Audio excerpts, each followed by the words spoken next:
Okay, so the first thing I did when I started learning Arabic following Benny's Speak in a Week course is I went to the Omniglot website, which is a fantastic resource, and I simply went through this list of phrases. It's just like a phrase book. If you have a phrase book, you could use this, you could use that as well. And I just kind of pieced together a little self-introduction using these words and phrases on the left-hand side. So, hello, how are you? Um, my name is, and I just copied and pasted it into a little Google Doc like this, and here you've got the script that I used to read off for my first video. So it's as simple as that. So the next stage is to start to gather some vocabulary about myself, some words that I'm going to use a lot. I've made a start here, and these are just words off the top of my head. Music, manager, that's my job. Some verbs, to travel, to learn. There we go. Language, obviously an important one for me. To live. Japan, I used to live in Japan, Cairo. And where am I getting these from? Well, there's this great little Arabic dictionary called Lisan Masri. I think I'm pronouncing that right. And all I'm doing is I'm going to the search and I'm looking for words.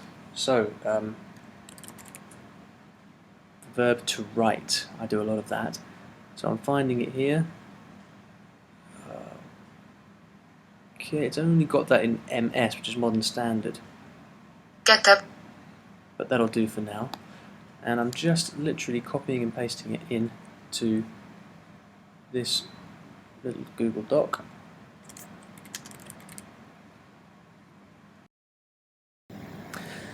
So these little words that I've got here are just going to form the basis of my vocabulary in Arabic. And when I have my first conversation with a native speaker in a few days, these are the words that I'm going to start to try to use to talk about myself.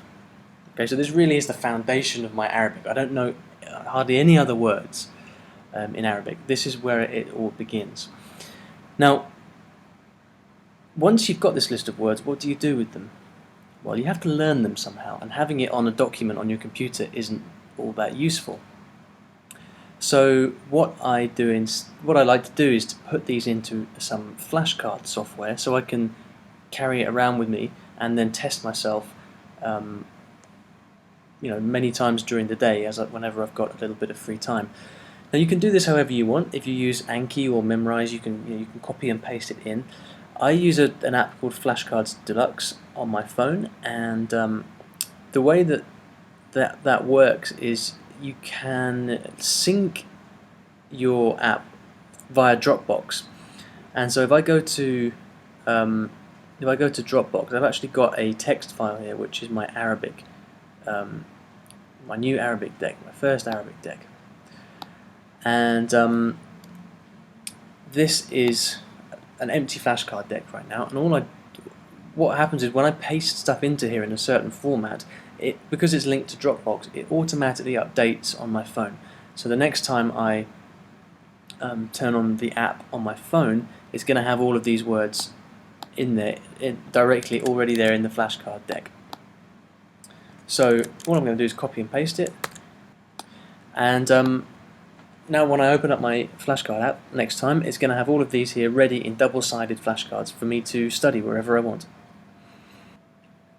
And so this is really where it all starts. At the moment I know probably 10-15 words, but what I'm doing is I'm deciding the words that I want to learn.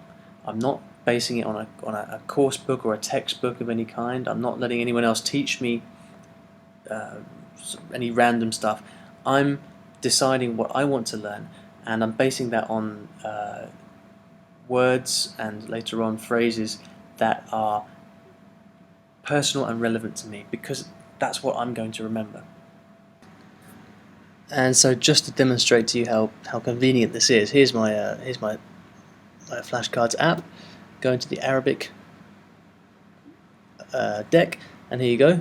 Here are the the flashcards all ready and waiting. So tomorrow morning when I go to the Egyptian embassy to get my visa, I'm going to be sitting with my ticket, testing myself on these words and hopefully learning them.